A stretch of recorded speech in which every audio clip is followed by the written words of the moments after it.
There you go. We're live. Apparently. We're live. Hello. It's not. Wait, we're not live. We're not. It went live. It went live and then went off. Went off. Okay, can you try going live? It's not letting me go live. Can you try that? Yes. Good morning, everyone. Okay. It's 6 o'clock on the 13th of November, 2025. Good morning to the Kiltz Mighty Tribe. This is the Mighty Morning Meetup live. Today we have, I am sorry if I don't pronounce this correctly the way you pronounce it, because I already heard a couple of videos of yours today. Lachy? Yeah, pretty close. So it's Lachy. It's Lachy, it's a weird, Oliver. A weird Okay. Australian name. It's spelt strange. All right. Lachy. Yeah. Lachy's a great name. That's an awesome name. So please put in the chat where you're watching from. I'm in Central Florida. Alia, it's in the same state I am today. Wow, that's amazing. And Dr. Kiltz will be here soon too. I'll be there tonight, late. All righty. And where are you coming from, Lachy? I'm from Queensland, Australia. So it's about 9 p.m. here, so a little bit later than you guys. But yeah, I'm from Queensland, Australia. Happy to be a part of what we're doing today. Thank you very much for being here. Put hashtag KMT for a t-shirt. A t-shirt.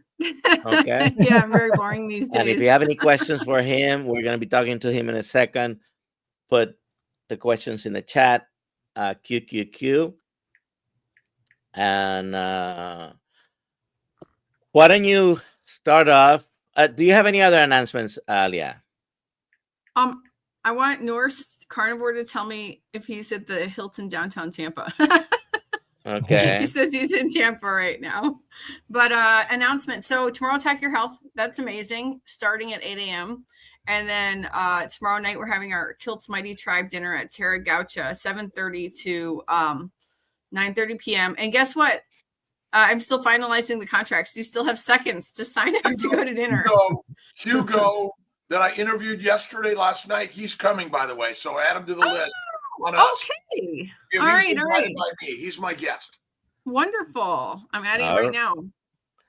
All righty. So whoever is coming to Hack Your Health, we'll see you tomorrow. And as soon as I finish here, I'm finishing packing up to drive over there. So, Lachy, why don't you start by telling us who you are, what you do, and how you got here? I was watching a couple of your videos this morning, and you're an ancestral coach, right? Yeah. And promote an animal diet with fruit, right? Yeah, for sure. So I got into ancestral and carnivore style eating a couple of years ago. Previously, I was a personal trainer and nutrition coach, so I did have a background in it, but I was eating a more so, I guess, a typical Western diet or a gym bro diet, lots of supplements, protein bars, chicken, rice, broccoli, all that kind of thing. And then I ran into some health issues. I always had, psoriasis, brain fog, ADHD, anxiety, all these other ongoing issues throughout my life. And eventually that kind of turned into Crohn's disease. So I ended up in hospital. One day I was just having pizza and I had this intense pain in my stomach. And then I went into hospital for it. Turned out to be Crohn's disease. I was thinking it might've been bowel cancer or something like that. I was being a bit silly as well. I had blood in my stool and I was kind of doing a typical male thing and not paying attention to it and just going, I'll be okay.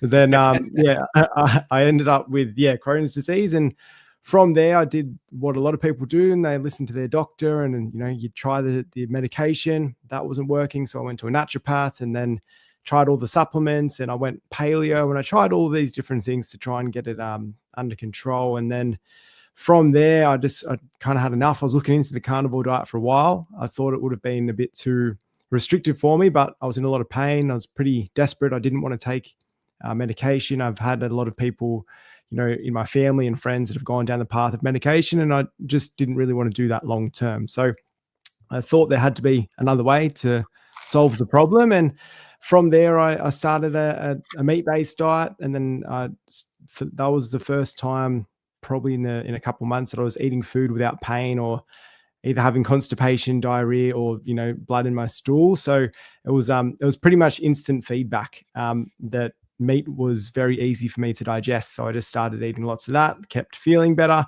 And then I started playing around with some like fruits and fermented vegetables. But for the most part, my diet, is mainly red meat as the base for sure. So now since then, I kind of transitioned my coaching approach to that as well. A lot of my clients I wasn't necessarily telling them to eat this way, but they're kind of just copying what I was doing. And then they're coming back and saying like, my arthritis is better, my skin's looking better. So I thought like maybe there's something to this. And I kind of started doing my own research, looking into it and, suggesting it to some of my clients, giving it a try. And then the results were just so much better. I'd been coaching for probably 4 years by this point, doing more so calorie tracking and the protein bars, chicken, rice, broccoli style.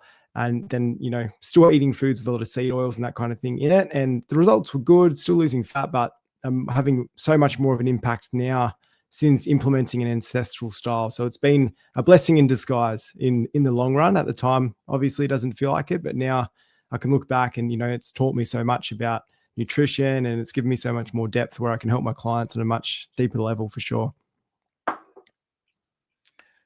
So a chicken, rice, what was the sort of so I was pretty flexible with it. Diet? Gym bro diet for sure. So like Monday to Friday would be, chicken, rice, veg, or tuna, rice, vegetables. I ate that way for years and years. But then on the weekends, I'd be flexible. I'd have times where I might like binge eat or, I'd drink a lot of beer on the weekend. So I was pretty flexible on the weekends. And then midweek, I'd eat like chicken, rice, broccoli. Very rarely ate red meat, to be honest. Not that I was against it. I just was the typical gym bro, I guess, eating chicken all the time. And since making the change, everything's gotten better. My psoriasis, gut health, mental health, every area has improved for sure. And did I hear fruit in the diet that you're currently recommending? Yeah, I play around with fruit. I think I have times where I do include it and then other times where I go a bit more carnivore style. It just kind of depends on where I'm at that stage. I've kind of been testing lion diet, carnivore, seeing like what works best. And I think there's pros and cons to both, doing it both ways. It really just depends on the person and I guess where you're at specifically. What's your all throughout this, what has been your training routine, your exercise routine? Yeah. So with my training routine, before I was struggling with the autoimmune stuff, I would train a lot. So sometimes twice a day, I was training for marathons, doing a lot more endurance style training. As I've been dealing with the disease, I've learned that kind of dialing it back a bit and allowing my body to heal and not putting so much stress on my body has been a lot better. So I do about 4 strength sessions a week and I'll do 2 like zone 2 cardio sessions. Whereas before I was doing, twice a day training, intense, just really always trying to out train my diet. Whereas now it's a lot more simplified. I'm recovering and taking a bit more of a grounded and more sustainable approach to training now. And that's definitely sped up my healing for sure. Dr. Kiltz, we're going to say something. I forgot. Okay. How young are you? I'm 20. I'm 29. 29. And do you think there is like a one diet that all of humanity should eat all the time and will live the longest and be the healthiest?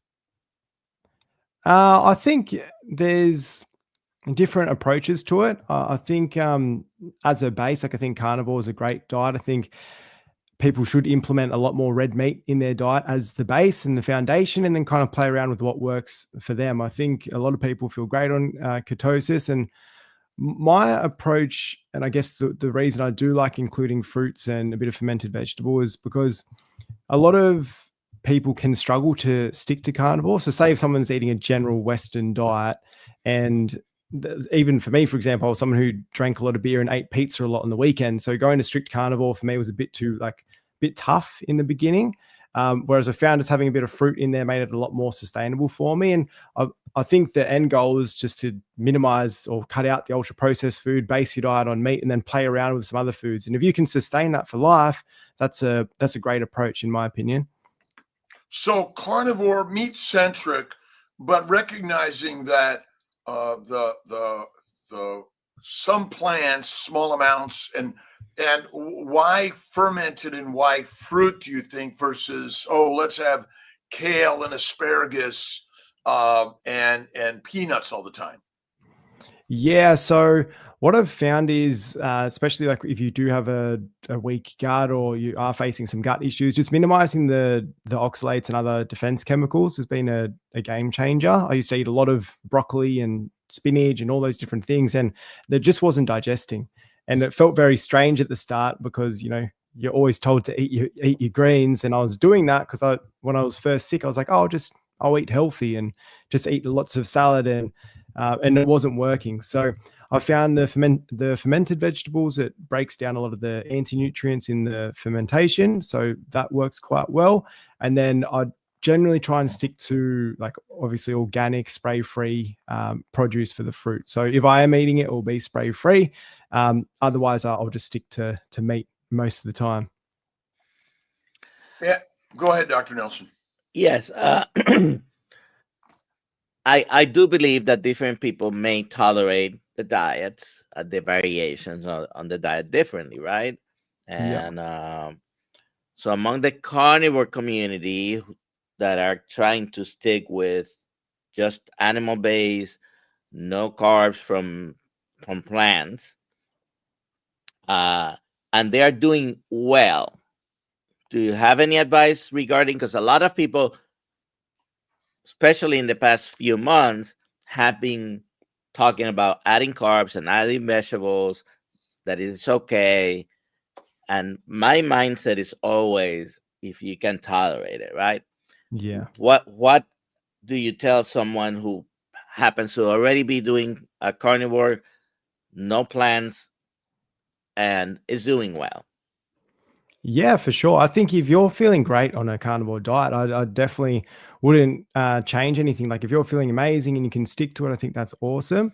I think I work with a lot of weight loss clients, and I think the issue where it can arise sometimes is when people have a big rebound. Like say they might do carnivore for maybe say 3 months or a year, whatever it is, and then they go back to ultra processed food. So it's kind of like they're going on and off it, where I find if you're struggling with that, maybe just play around with adding in a couple other things as opposed to just doing like strict and then going back to your old diet and trying to make it more of a lifestyle. But if you're someone who's not having any of those issues and you're feeling great and everything else is improving, then yeah, if it isn't broken, no need to fix it for sure. If you have any questions, please put them in the chat, Q in front of it, so we can pick it up easily. Go ahead, Dr. Kiltz.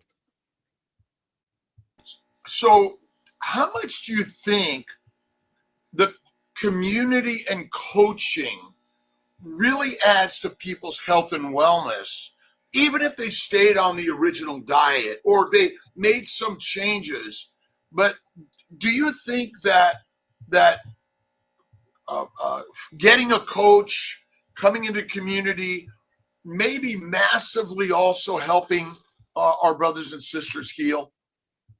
Yeah, for sure. I think the most important part, and I think the biggest benefit, there's obviously a lot of ways that coaching can help, like through support and accountability in all those areas. But I think the big one, even that I found in my coaching, whether it's a mentor or business coach or health coach, whatever it is just having clarity on what you're doing, especially now when everyone's trying to cram, 10 years worth of knowledge into a 30-second Instagram reel, and then people watch that and they take it as gospel and they try and apply it. I think just having clarity around what you're doing is one of the biggest benefits of being in a community or a coach or having like some form of specialist working with you. I think that is, definitely such a hack, really, just having a clear path to follow and cutting out all of the noise. I would say mindset. And this is so powerful. What are you reading? What are you listening to? What are you watching? But then who are you hanging out with? And Yeah. the beauty I love in the carnivore keto communities is that we're hanging out with people that care about their health and their brothers and sisters' health. And so we're sharing ideas, hack your health, right? That's we're all going to hack your health tonight to be there for the next 3 days for community connections and listening and learning. And we're all scrolling and listening and watching and things like that. But that one is this is good. These daily connections, weekly connections, monthly, whatever it is. And I've gone to plenty of retreats and seminars in my day. And I think, and this is why we created the coaching course, because everyone needs a connection and a coach. I've got friends and brothers and sisters that are suffering loneliness, depression, worry, and because they don't have a community of support.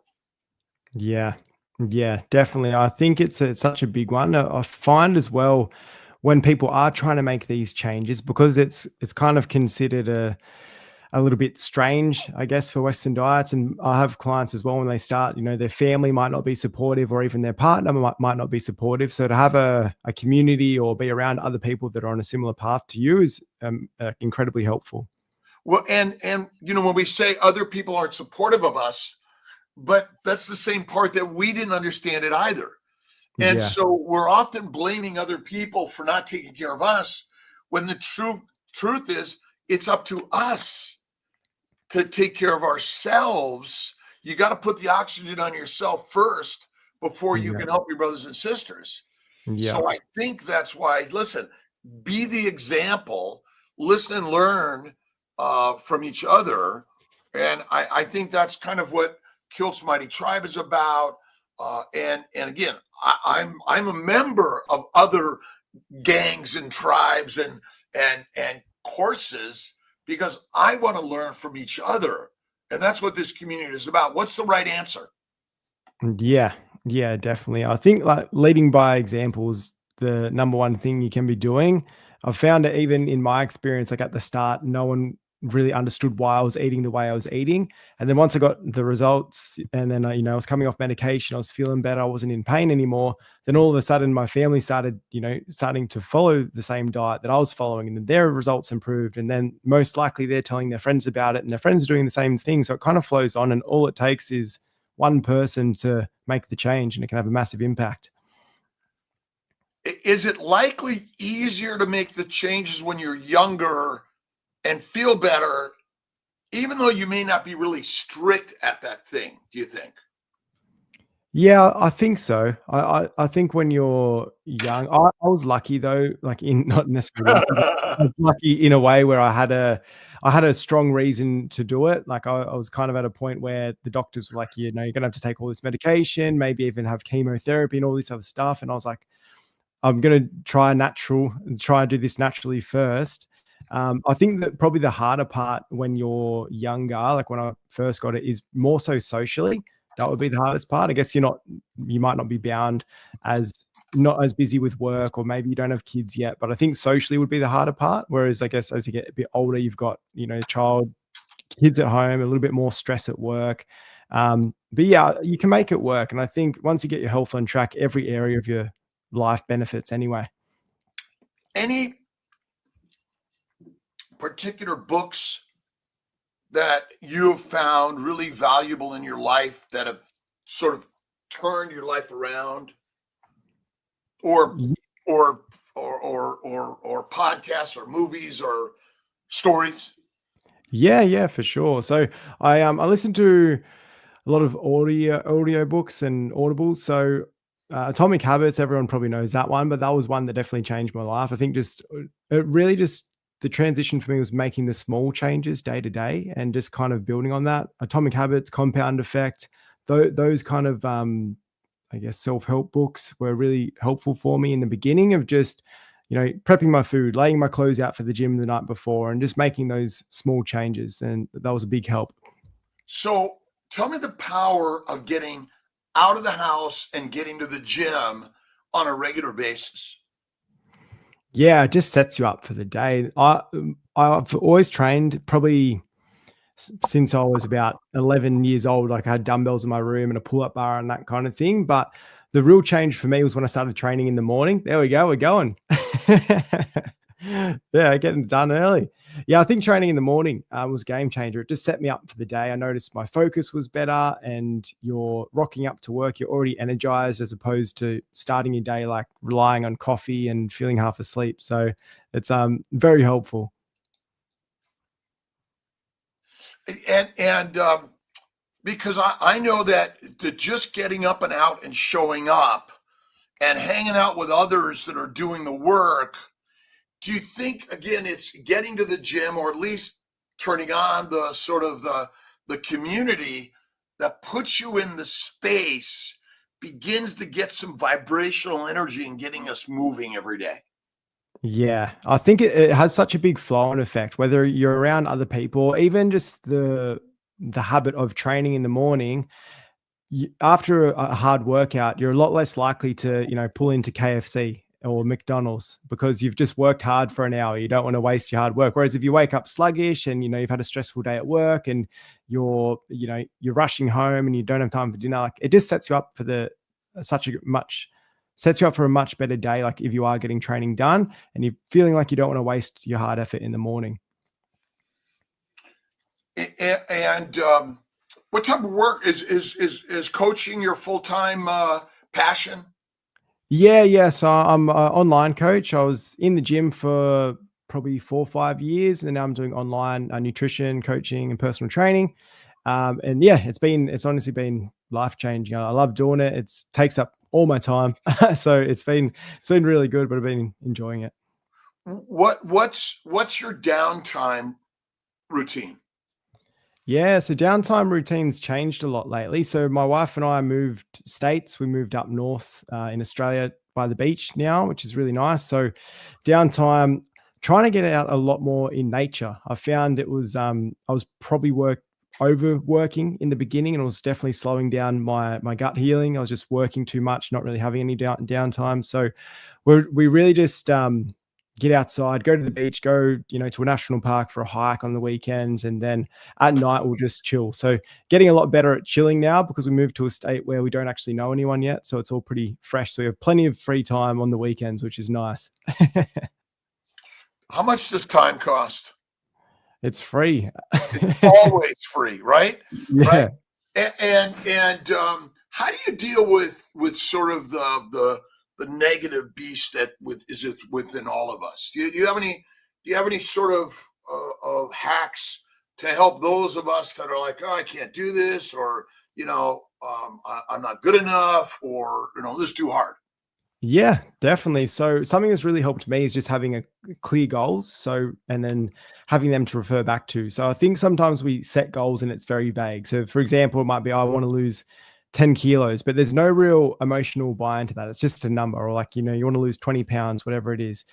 But if you set like clear goals, for example, that have a real deep, powerful meaning to you, that are actually going to keep you on track, I think that's a lot more helpful. So say, for example, like instead of saying you want to lose 20 pounds, say that you want to be able to take your shirt off confidently at the beach, or you want to get rid of your back pain so you can play with your kids and not feel so tired. Like stuff that's actually going to keep you a little bit more accountable to achieving that goal, because it's got a lot more emotional buy-in. And then what I like doing is just zooming out and breaking down like your goal into habits. So just ask yourself a simple question, like what habits do you need to stick to make achieving that goal impossible not to do? And then when you zoom out, it's like, all right, well, I probably need to have, eat clean or follow some structure with my nutrition, hit my steps daily, and maybe strength train 3 days a week. And then if you just do those 3 habits every single week, you're going to get to your goal. So it's just kind of zooming out and just breaking it down into what's simple instead of going extreme. Do you find that becoming a teacher and a coach also is teaching you, and that's sort of another hack, like learn something new and then teach that thing that gives you even more power and strength, understanding the power of the repetition and the power of the positive approach to life? Oh, of course. Yeah, definitely. Like I learned so much when I started personal training originally because, you're with a new client every 30 to 45 minutes, just back to back. And when I was in the gym, I was doing really long days, 12 hours facing clients, and every client would come in with a different, story, problem, background, and you're just learning from them. And if they have a question I didn't know the answer to, you go find out the question and you come back. So it's a never ending growth journey being a coach, because you're always trying to learn more and get better. And just you learn from your clients, like through their stories, and you don't want to be stuck in a spot where you can't help them. So you're always trying to get better for sure. In our ancient existence, I heard something about primal or ancestral coaching. Is that? Yeah. So that's the structure I like to follow. Yeah. So what was our life like 50,000 years ago? Oh yeah, we just want to make sure that you succeed in life, and everyone's going to succeed, and you don't have to do anything, and everyone's already okay. So ultimately, are we warriors? And we've been trained to be warriors and think we can't do something, rather than recognizing we got to get up and out. Yeah. And we have to be the warriors of life and go out and fight the fight, not against things, but really it's the beast is within us. And somehow a physical activity is such an important part of life to build a better existence. Yeah, definitely. I think if you look back to those times, it was very different now. We definitely weren't sitting on screens all day and hunched over and just kind of, watching Netflix at night. Like we all have it pretty good now. But for some reason, everyone thinks, it's pretty, it's pretty hard. But when you look at it, like there was always challenges for the entire existence of humanity. Like there's always been challenges, but just back then there was probably, there was people trying to steal your food, or whatever it was. Like you're having to go out hunting and you might be starving. Like the challenges were a lot more intense. There we go. So this idea that ultimately we are hunters and we are warriors, and that's critical to our existence in some way, and we're sort of stress. Oh, life is too stressful. Yeah. So you have to reduce stress. What was like 50,000 years ago? It's a lot more stressful. A lot more stressful. I mean, we don't have to worry typically. Where's our food, right? Our homes and our clothing and those sort of basics. Like back then, you had to get up every day and fight the fight. Yeah, exactly. There was no air conditioning back then. Air conditioning, right? That's a very interesting. And in a box, the box we're all living in is really sort of been manipulated in a way that's harming us. Yeah, definitely. It's completely different times. And I think just with health, I like to simplify it as well, because I know a lot of people are very confused at the moment. I definitely was confused when I started going down this path. But if you just zoom out and just go back to what we're doing, getting outside, grounding regularly, eating mainly meat with a bit of, berries every now and then seasonally, but most of your diet's obviously going to be meat. If you just do those things, you're going to be healthy. Get out in the sun, ground, go for a walk, hit your steps, go for a run every now and then, lift some heavy stuff. Like that's it. And women are warriors also, by the way. Yeah. And definitely. And we're equal warriors out there. And I think that's an important thing for all of us to realize, that the warriors within each and every one of us. And do you have any spiritual practices, Lachy? I do a bit of breath work. I'm probably a bit slack with it. I do go through phases where I'm very consistent with it, but I find for me, my spiritual practice at the moment is every morning I just go for a barefoot walk on the beach, and that's kind of my downtime. So I'll go to the gym first, and then I'll go for a walk on the beach probably for about an hour. So I'll get an hour of grounding in the sun, walking, and that's just my downtime. And I've only recently started allowing myself to have that time, and it's honestly been a really big part of my mental shift to not be so on the on 24/7, always working. I've kind of broken out of that mentality, and it's definitely served me well. Are we born to retire? I don't know. I don't think I feel like I don't want to. I wouldn't like to retire. I feel like if we just do nothing, then I don't really know. I feel like I'd go a bit crazy if I just had nothing on my plate. Like I don't just want to get to a point where I couldn't see myself playing golf all day. Let's just say that. So I go play golf with my brothers, and we got alligators on the course. It's a ton of fun, but we go there to commune and connect and have a conversation, and wherever you're going in all of that. There was a question here. Maybe there's some others, I'm sure, Alia and Dr. Nelson, but you want to hit this one, Alia? Yes, Sandy. After a pre-carnivore gallbladder attack, I cannot go over 35 grams of fat a day. How can I slowly introduce carnivore afterwards, and how soon after surgery? You have any thoughts on that, Lachy? I think, with fat intake, it's always just a bit more of a gradual approach, I find. What do you guys think? I agree. Gradual increase. But more raw fat and less rendered fat. Yep. Raw butter and the fat. Ultimately, think about it. You know, if we were hunting and gathering 50,000, 100,000 years ago, and we were waiting for the cook. Yeah. Nah. Do you guys do much raw meat, or you mainly do cooked? Nice. That's Kiltz's candy, which is raw beef. Yeah, nice. With lots of raw fat on it. And I cut and eat the fat, never cut it away. I see too many carnivores that cut the fat away. And ultimately, you had a gallbladder attack. Again, most carnivores are eating lean, overcooked meat. And that means they're eating a high protein, low fat diet. Yeah. And what word am I going to talk about right now? Pottinger's cats. Read the book. Great story. But that's my bet. And raw butter.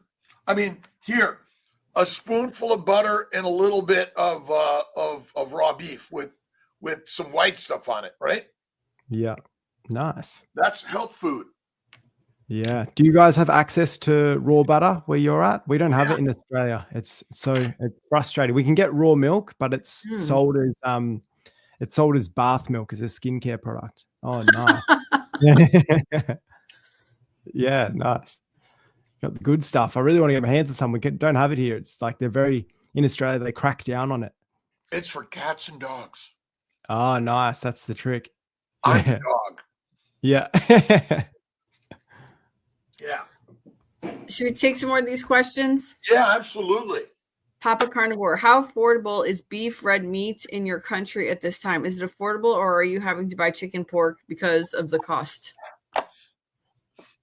Yeah, so I still eat red meat. It is affordable. I find the mistake some people make when it comes to affordability, especially in Australia, because the cost of living is quite high here.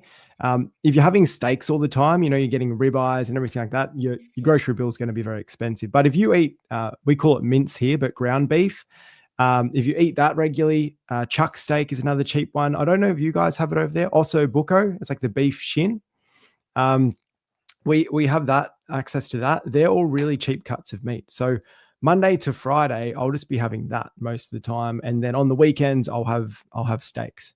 So if you pick your cheaper cuts of meat, it's a lot easier to stick to. You'll probably find you actually save money because you're not going to be eating out, getting Uber Eats, which is like $30, $40 by the time it gets to your house. You'll save money eating this way for sure.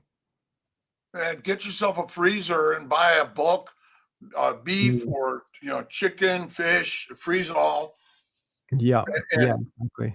And eggs, bacon, butter, some cheeses. You got to be careful on the cheeses, the milk products, the yogurts. For sure. Yeah. Okay, Brian RE258. I'm thinking about doing the Lion diet. How long is a good amount of time for reset? 1 month or 3 months? And then go back to carnivore with a small amount of carbs, 20 grams, 1 day a week. So the question is, how long to do Lion diet? Forever. And then from time to time, throw in a little bit of small amounts of fruit or some fermented. I do a French fried potato, no skin, extra crispy, fried in duck grease, tallow, or lard, and then dipped in either butter, mayonnaise, or sour cream, and then salt, because amino acids and simple sugars both are glucogenic, ketogenic in essence, and they require the liver and insulin. So when we talk about high protein versus high sugar, they both metabolize the same. And so it's the fat your body wants, and a little bit of plant in general isn't our killer, unless you have an anaphylactic reaction, which not good.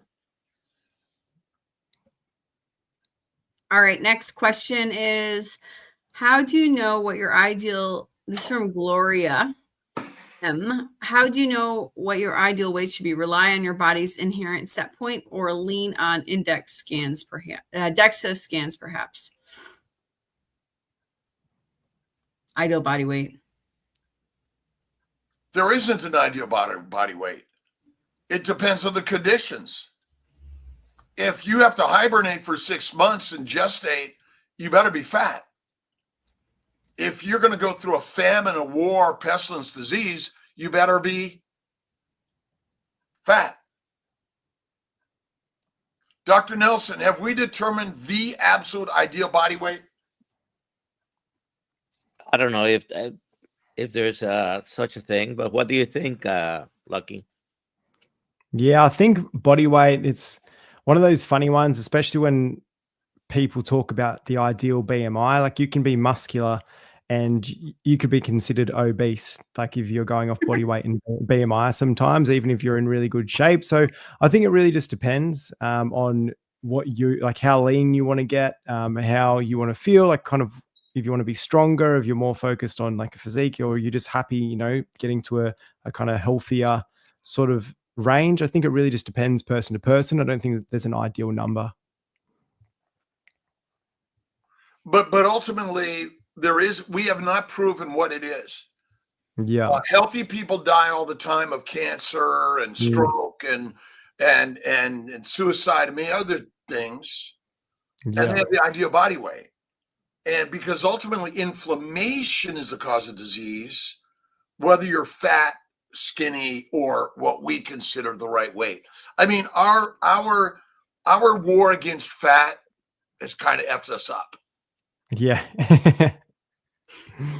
Yeah, definitely. Next question, Alia. What are your thoughts about Bill Gates' new backing of routine blood tests for Alzheimer's for anyone over 60? Well, he's probably just going to be pushing medication, I would say. More blood tests, more sales. Mm-hmm. Flexner report, John D. Rockefeller, it's all about more money. Remember, the people that have the money are making more money because they're selling us an ideas. What doctor's visit or blood test should we all get on a routine basis? Yeah. There aren't any. No. Yeah. None. You don't need any tests for us to get to a point. Lion. And that's doing what we are. Dr. Kiltz, what is retirement? It's called fertilizer and food for other micro and macroorganisms. That's what it is. Again, no other organism retires. Put all your money in the bank and watch it grow, and then what? And then you die, and you left it for who? Bill Gates and all those others, because the government controls our money.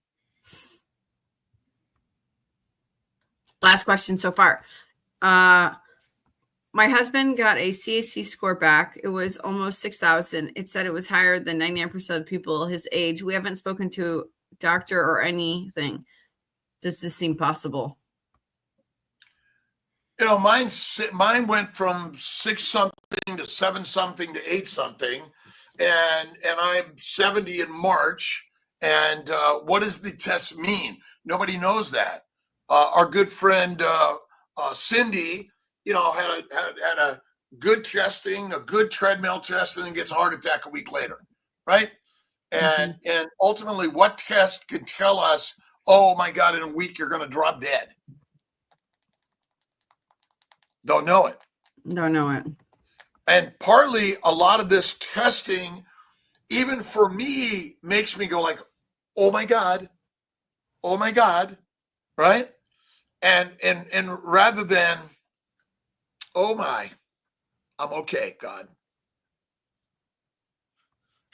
That was the last question. So I want to see if anyone else, if you have any questions, please put them in the chat. Well, Dr. Nelson, By the way, go ahead. I wanted you to comment on the CAC score, the cholesterol, and our ability to predict. I mean, what's the leading cause of death? Actually, the 100% cause of death is your heart does what? it stops. Stops. Yeah, you should follow up with that after that test with whoever ordered it or your primary provider. But what does the test mean? The test means there's a lot of calcified plaques in your coronary arteries. Okay. Now, if you want to find out more about it, your doctor will probably order some other stuff. Is it predictive of having a heart attack tomorrow or next week? Not exactly. I mean, all we can do is associate what is your risk compared to other people that may have had similar numbers, but we cannot make any absolute statements based on that. But yeah, it does mean specifically the finding that there is a lot of coronary artery disease, which is the number one cause of death in the world. It has been for a long time. But doctors have shipped people to the morgue and mistakenly called someone dead, and turned out they really weren't. And so our ability in modern medicine to predict is really not that great, right? And let's see, George comments about the Rockefellers, but the sugar cartel was the first cartel in the world to control the masses, because it's the number one addictive substance, and then tobacco and alcohol. Thank you, doctor. And ultimately, we are controlled by the addictive substances created by the microbes and the plants in cahoots to make you and I fertilizer in order to propagate the microbes and the plants. And ultimately, they're the cartel. This is an interesting comment from Bacon Runner. Feel like my health is doomed. I have a very hard time to stop losing weight on carnivore. At the same time, I feel great. Well, I don't know what weight you want to be, but again, eat more fat and stop running all the time. But what weight do you want to be? I would bet we don't even know what size we were, but our average BMI was 50,000 years ago. You know, that's the interesting part to this story, right? We don't know. But, you know, so Bacon Runner, what is she doing? What does that state she does a lot of? She runs. She runs. Okay, so the one way I learned how to drop a bunch of weight was to run. And the leanest I was is when I used to run 5 to 10 miles, 3 times a week. And ultimately, is that what we're built to do all the time? Like, what did you create? What did you build by running all the time? Nothing. Slow down. Do something. But remember, the best way to burn a shitload of calories, remember, the only fuel for the body is fat, not protein. And so you're going to be the leanest, because look at the runners. Who are the leanest out there? Yeah, the runners. The runners. So slow down. Hang out with us. Go into the pottery studio, the painting studio, or the podcast studio, right? Right? Join Kiltz's crazy tribe, gang.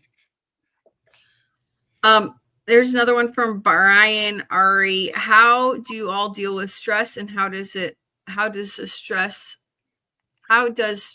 affect your diet? Lachy. Yeah. So with stress, I find it all just comes down to making it easy for yourself. And that's why like a carnivore or ancestral diet is the way to go. I think just making sure it's just quick and easy. I'm a big fan of the slow cooker. I always say to my clients, like if it's a week where it's a bit chaotic, just make your meal prep as easy as possible. So I will put like brisket or chuck steak in the slow cooker, turn it on, cook it in bulk, and then your dinner's ready. So if you're really stressed, just make it easy so you can stick to it. That's the key. What does that say? I can't read too well.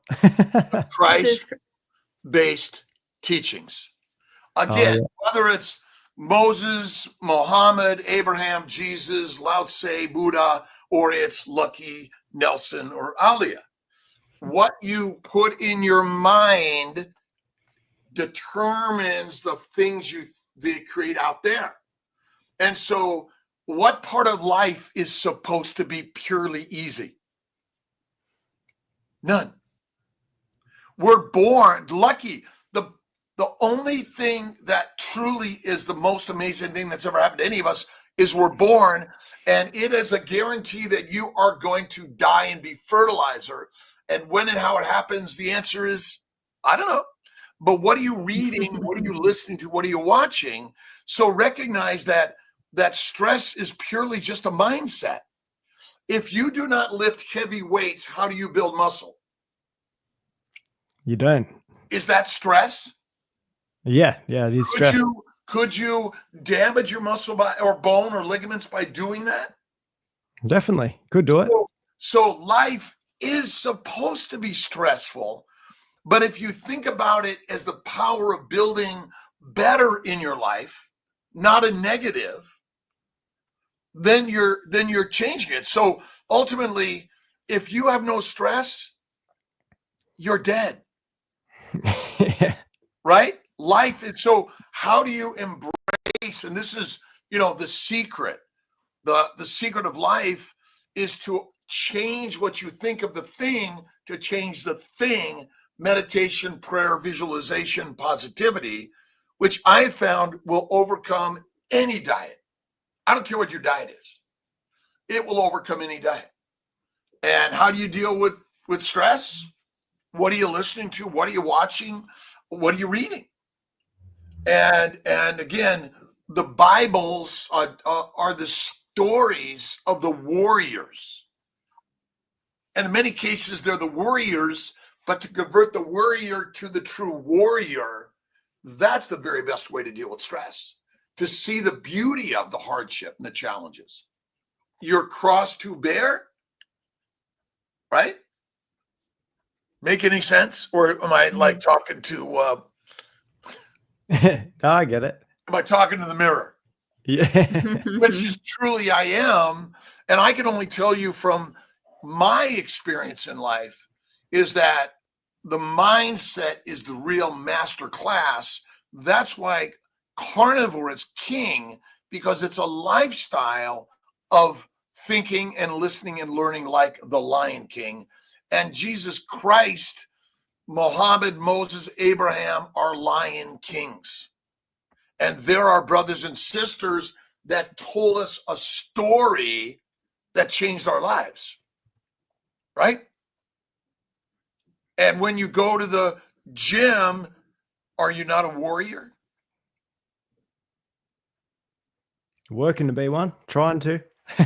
Well, you are one because this is what you're born. You are born that way, but we've been listening, they're feeding us alcohol, they're feeding us marijuana, they're feeding us cocaine and heroin, and then sugar cane all the time.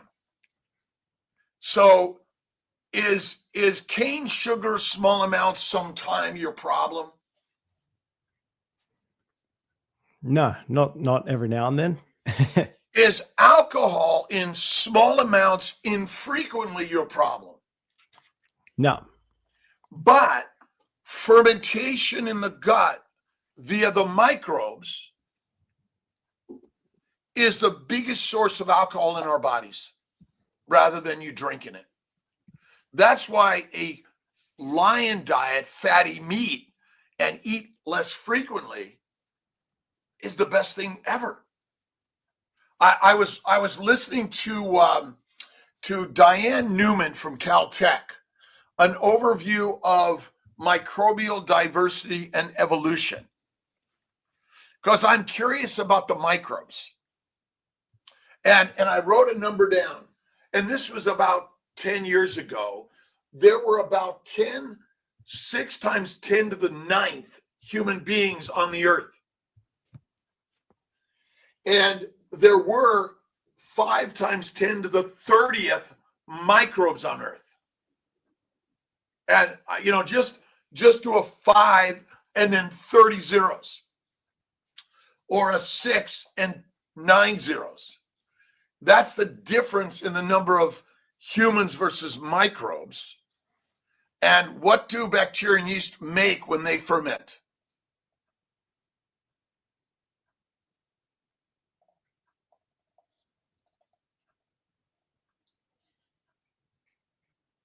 Alcohol. And so, do microbes ferment amino acids? Which come from what, Lucky? What was that one? Sorry. Amino acids come from Protein. Is a high protein diet a fermented diet? What was that? Sorry. A fermented diet? High protein diet a fermentation diet? Yeah. Gut fermentation makes alcohol. And so part of the problem is our brothers and sisters are suffering from alcohol intoxication. Yeah. And so, again, stress. Really, if you would let a stress-free life, you're smoking marijuana, drinking alcohol all the time. Yeah, I think stress can be a funny one. A lot of it's self-inflicted. I used to battle with it quite a bit, but at the same time, I was drinking beer on the weekend, staying up late, and my habits weren't great. So a lot of it can be tied down to habits more so than anything, for sure. Yeah, ultimately, everything is only made up in our mind. That's the whole point of the story, is every thought you think creates your environment. So stress is only created in the mind. There's nothing out there. If you understand the function of the human brain and how we take in the energy and we create a story, how many times does your wife have a different opinion about anything?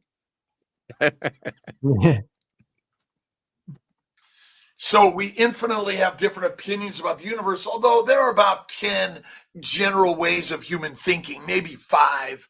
And ultimately, it all comes down to the way the molecular reactions happen in the cells of the organism. And we're creators of the story. That's why stories and fantasies are so powerful to humanity. We're built in our stories and words, for sure. And alcohol is deadly for us, for sure. But coaching, what's your next adventure on your coaching journey, Lucky?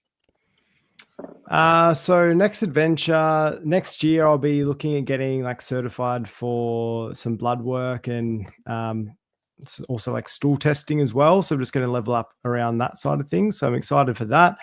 But yeah, for now, I'm just focusing on doing what I'm doing, just keeping it nice and simple, sticking to an ancestral eating structure, focusing on fat loss, and then a little bit more on the gut health, inflammation side of things through diet, and just making it nice and simple for people to make realistic changes day to day. Occam's razor. It means the simple answer is always the one. Yeah. And you want to learn to minimize or eliminate and not moderate. Yeah. Minimize or eliminate. And again, eliminate the negative thinking. That's the first thing you want to do. I mean, how many of us feel, oh, life is unfair? Or oh, life is unfair. Of course it is. Yeah. It's easy to get stuck in that kind of mentality. Yeah. But this is where the diet matters, because does alcohol and the production of fermentation actually make your brain work better or worse? Yeah, I think nutrition is the first key. I think if you're struggling with stress or depression, anxiety, whatever it is, if you can get your nutrition sorted first, it's going to be a lot easier to deal with the rest. Eat butter. What does butter do to the microbes in the gut? It's just easy fuel for them. No, it is not. It suppresses their fermentation. Oh, yep. Butter, fat is not fermentable. Yeah. And so if you suppress the fermentation, what do you suppress the production of? Alcohol. Alcohol. What does alcohol do to your thinking brain? Not good stuff. And so again, we are between sugar, alcohol, marijuana, vaping, tobacco, and negative thinking. You're doomed. And when you get your thinking in alignment and you understand the power of eating fat, real raw fat is the actually healthiest thing to eat. Yeah. Undervalued, I find now. It's starting to make a comeback. I think a lot more people are getting around eating a higher fat diet, which is great, but it was definitely kind of demonized for the last however many years, probably 50, 60 years, do you think? Well, it's still demonized today. Remember, obesity is demonized. If you're fat, what do people think of you, and what do you think of you? Yeah, probably not feeling the best. Is that a good idea to be propagating that if you're fat, you're unhealthy and it's bad? It's not good. Because wherever you're at, you must think the beauty and power of positivity. Because if there's a famine, who survives? People with body fat. You better believe it. You better believe it. That's it. We have, I think, one more question. Yeah. All right. William Travers 28 probably has nothing to do with starting carnivore 2 months ago. I have just been diagnosed with AFib and 50% blockage. I want to continue carnivore. Thoughts? Well, the first thing is a 50% coronary blockage did not happen over the course of 2 months. Absolutely not. That took years, and it's still not a critical place, but we don't know about their circumstances or the age. But yeah, AFib can happen. It happens. It's a frequent thing. And I don't know that I would blame carnivore for that. Okay. And he wants to continue carnivore. I want to just say, find Brian Nowicki, who has had much improvement with AFib with the carnivore diet. He is called Wikivore on YouTube. And remember, just because you're a carnivore, even the full-on lion diet, you're going to die of something. And when and what it is, we don't know what it is. Certainly, I do believe, as Dr. Nelson says, is that years of a diet of high plant, low animal fat is a contributing factor. But why you and when and how, that's our mystery. We just don't know that answer. But I would say yes to carnivore, and I'd say yes to small amounts of fruit, ripe and fermented sometimes. To me, it's some French fries sometimes, but you choose it for sure. But I think this lifestyle is really powerful, important. I got to go to the hospital. Go.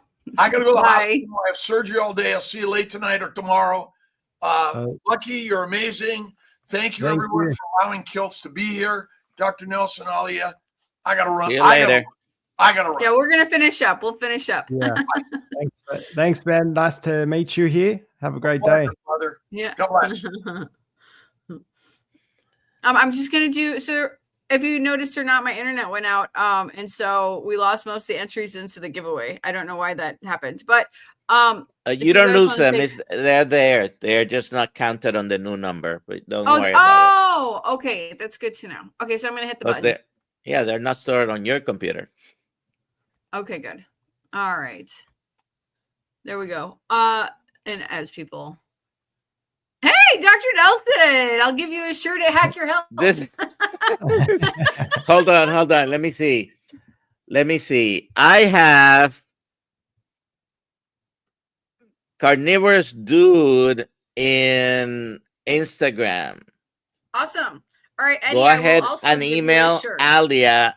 I'll just give him a shirt today or tomorrow. He'll be with us. Eddie, come and find me. All right. Yay, congratulations. Was there one more question, or did we cover them all? We covered them all. Okay. All right. Well, thank you, everyone. Thank you, Lachy, for being with us today. That was awesome. Where can people find you? And I have your so I'm on Instagram mainly. So Lachy Oliver, so LACHY Oliver and _. I'm just on Instagram. I do a little bit of stuff on YouTube, but mainly Instagram. Great. So awesome, guys. This is your YouTube channel. And it's basically your name with an underscore in between first and last name, right? Yep. Yeah, that's the one. Awesome. Yeah, perfect. And it's the same on Instagram. On Instagram, it'll be the underscore on the end. Yeah. And okay. But yeah, thanks for having me, guys. I really appreciate it. Good to catch up, and I hope you all have a great day and keep living the carnivore life. Awesome. Thank you so much.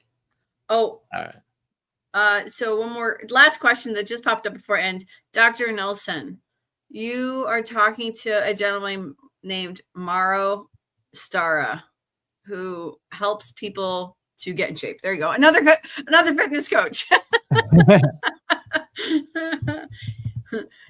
However, you guys should come because he's not carnivore, but he has done carnivore. So I'm curious about this conversation. There you go. All righty.